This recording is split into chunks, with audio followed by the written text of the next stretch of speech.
এখন শেষ, চলছে গণনা। এমন সময় ফল ঘোষণার আগে এক ভিন্ন বার্তা দিলেন বাংলাদেশ জামায়াত ইসলামীর আমির ডক্টর শফিকুর রহমান।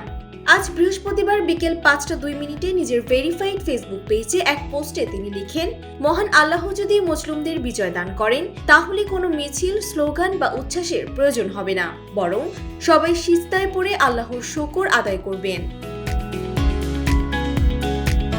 তিনি আরো বলেন, মন ভরে আল্লাহ তাআলার শুকরিয়া আদায় করা হবে এবং জাতির সেবায় যেন সঠিকভাবে কাজ করা যায় সেজন্য সৃষ্টিকর্তার সাহায্য কামনা করা হবে।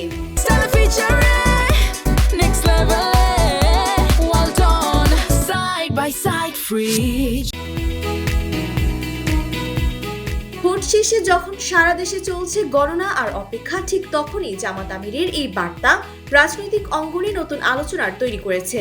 এখন সবার চোখ চূড়ান্ত ফলাফলের দিকে। Desk report, Bangladesh bulletin.